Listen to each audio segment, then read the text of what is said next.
शेख साहब का सीना वहीं इल्म से खाली हो गया। नाज़रीन करामी, ये वो शेख थे जिनको 1 लाख हदीसें याद थीं। अपने मुरीदों से कहने लगे, जाओ वापस चले जाओ, मैं उधर जाता हूँ जिधर ये लड़की होगी। अस्सलाम वालेकुम दोस्तों, मेरा नाम है अनीस और आप देख रहे हैं अनीस रिएक्ट। तो आज मैं जिस वीडियो पर रिएक्ट करने लगा हूँ उसका टाइटल है अल्लाह वाले, खूबसूरत लड़की और सुअर। तो इस वीडियो में क्या है ये तो हमें देखने के बाद ही पता चलेगा। तो चलिए पहले हम इस वीडियो को देखते हैं, फिर इस वीडियो से हमें क्या पैगाम मिलता है उसको हम डिस्कस करेंगे। बिस्मिल्लाहिर्रहमानिर्रहीम। शुरू अल्लाह के नाम से जो बड़ा मेहरबान और नहायत रहम करने वाला है। विकिपीडिया टीवी के मोहतरम अजीज दोस्तों, अस्सलाम वालेकुम। मोहतरम नाजरीन, आज की इस वीडियो में हम पेश करने जा रहे हैं एक ऐसा वाकया जिसे सुनकर आप हैरत में पड़ जाएंगे। ये वाकया है एक अल्लाह वाले और एक खूबसूरत ईसाई लड़की का। इस वाक्य को मुकम्मल तौर पर समझने के लिए इस वीडियो को एंड तक जरूर देखें। मोहतरम नाजरीन, एक अल्लाह वाले नेक बुजुर्ग थे।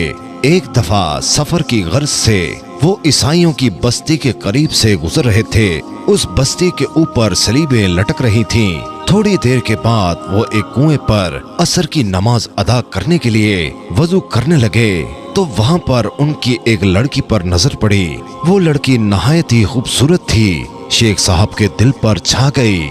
शेख साहब का सीना वहीं इल्म से खाली हो गया। बाहुक्म अल्लाह ताला शेख साहब से हर चीज छीन ली गई। अपने मुरीदों से कहने लगे, जाओ वापस चले जाओ, मैं उधर जाता हूँ जिधर ये लड़की होगी, मैं उसकी तलाश में जाऊंगा। मुरीदों ने रोना शुरू कर दिया। कहने लगे, शेख साहब आप क्या कर रहे हैं? नाजरीन करामी, ये वो शेख थे जिनको 1 लाख हदीसें याद थीं। कुरान के हाफिज थे। सैकड़ों मस्जिदें उनके दम कदम से आबाद थीं। उन्होंने कहा कि मेरे पल्ले अब कुछ नहीं रहा जो मैं तुम्हें दे सकूं, अब तुम वापस चले जाओ।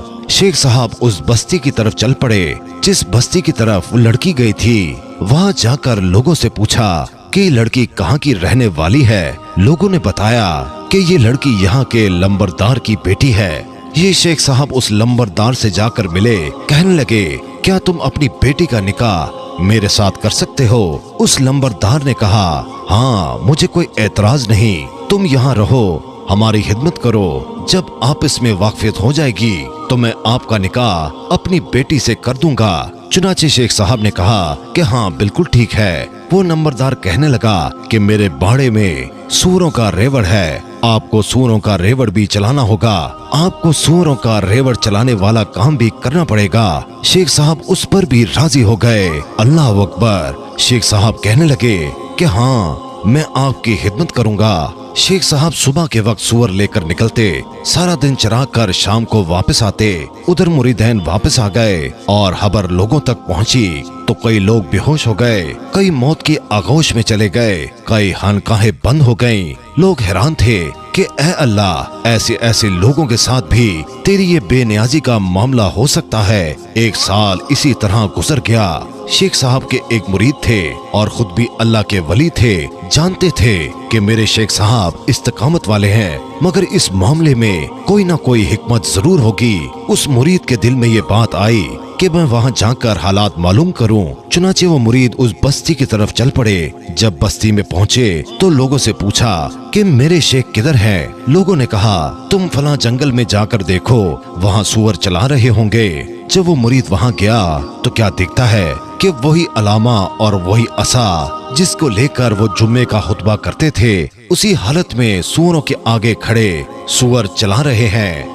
वो मुरीद साहब करीब हुए तो पूछा, हजरत आप तो कुरान के हाफिज थे, आप बताइए कि क्या आपको कुरान याद है? वो शेख साहब फरमाने लगे, अब मुझे कुरान याद नहीं है। उस मुरीद ने फिर पूछा, हजरत कोई एक आयत भी याद है? वो शेख सोचकर कहने लगे कि मुझे एक आयत याद है। तो पूछा, कौन सी आयत? तो कहने लगे, जिसका तर्जमा ये है, जिसे अल्लाह जलील करने पर आता है उसे इज्जतें देने वाला कोई नहीं होता। नाजरीन ग्रामी, वो शेख पूरा कुरान भूल गए और सिर्फ एक आयत याद रही जो कि उनके हाल से ही ताल्लुक रखती थी। मुरीद साहब रोने लग गए कि हजरत को सिर्फ एक आयत ही याद है। फिर दोबारा पूछा कि हजरत आपको हदीसें याद हैं? फरमाने लगे एक याद है जिसका तर्जुमा ये है कि जो दीन को बदल दे उसे कत्ल कर दो। ये सुनकर मुरीद साहब फिर रोने लगे तो उन शेख साहब ने भी रोना शुरू कर दिया।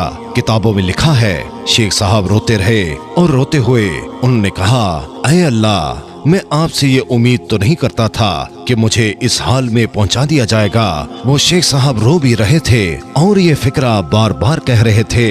तो अल्लाह ताला ने शेख साहब को तौबा की तौफीक अता फरमा दी और उनकी कैफियतें वापस लौटा दी। फिर बाद में मुरीद साहब ने पूछा कि ये सारा मामला कैसे हुआ। शेख साहब ने फरमाया कि मैं बस्ती के पास से गुजर रहा था, मैंने सलीबें लटकी हुई देखी तो मेरे दिल में ख्याल आया कि ये कैसे कम अकल लोग हैं, बेवकूफ लोग हैं जो अल्लाह के साथ किसी को शरीक ठहराते हैं। अल्लाह तबारक ताला ने मेरी इस बात को पकड़ लिया कि ऐ शेख कि अगर तुम ईमान पर हो तो क्या ये तुम्हारी अकल की वजह से है या मेरी रहमत की वजह से है? ये तुम्हारा कमाल नहीं है, ये तो मेरा कमाल है कि मैंने तुम्हें ईमान पर बाकी रखा हुआ है। अल्लाह ताला ने ईमान का वो मामला सीने से निकाल लिया कि अब देखते हैं कि तुम अपनी अकल पर कितना नाज करते हो। तुमने ये लफ्ज क्यों इस्तेमाल किया? तुम्हें ये कहना चाहिए था कि अल्लाह ताला ने उनको महरूम कर दिया है। तुमने अकल और ज़हन की तरफ निस्बत क्यों की? इस वाक़े से ये सबक मिलता है कि कभी भी बड़ाई वाली बात नहीं करनी चाहिए, क्योंकि हर हालत की अता अल्लाह तबारक ताला की तरफ से होती है। अल्लाह जिसे चाहे नवाजता है और अल्लाह जिसे चाहे रुस्वा करता है। अगर कोई नमाज पढ़ता है तो ये अल्लाह की अता है, इसमें उस नमाज पढ़ने वाले का कमाल नहीं। और अगर कोई नमाज नहीं पढ़ता तो अल्लाह ताला ने उसको तौफीक ही नहीं दी। कभी भी अपनी शोहरत, इज्जत और मर्तबे पर नाज नहीं करना चाहिए, क्योंकि ये सब अल्लाह की मेहरबानी है। और अल्लाह के बहुत से मामलात ऐसे होते हैं कि वहाँ अक्लो इल्म को काबू में रखना चाहिए और अपनी जुबान से कोई ऐसी बात नहीं कहनी चाहिए जिससे अल्लाह ताला नाराज हो जाए, क्योंकि अल्लाह जो चाहता है वही करता है और वही हर चीज पर कादिर है। अल्लाह ताला से दुआ है कि अल्लाह पाक हमें गरूर और तकब्बुर करने से बचाए और अपनी हास रहमत के तफैल हमारी जुबानों और अक्लों की हिफाजत फरमाए और हमें दुरुस्त राह से कभी ना भटकाए। आमीन सुम आमीन। तो इस वीडियो में हमें ये पैगाम मिला कि अगर कोई इंसान अल्लाह पाक की इबादत कर रहा है, अल्लाह पाक ने उसे हिदायत दी है कि वो ईमान वाला है और आखिरत पर उसका ईमान है, तो उसको चाहिए कि वो अल्लाह का शुक्र अदा करे और किसी भी बंदे को हिकारत की नजर से ना देखे। ये महज अल्लाह का फजल है कि वो ईमान वाला है, उसमें उस इंसान का कोई कमाल नहीं। तो इस बात को ध्यान में रखें और अल्लाह का शुक्र अदा करें। ऐसे ही वीडियो के लिए हमारे चैनल को सब्सक्राइब कीजिए। जल्दी मिलेंगे इंशाअल्लाह एक नए वीडियो में। तब तक के लिए आप अपने घर वालों का खूब ख्याल रखिए। वस्सलामु अलैकुम।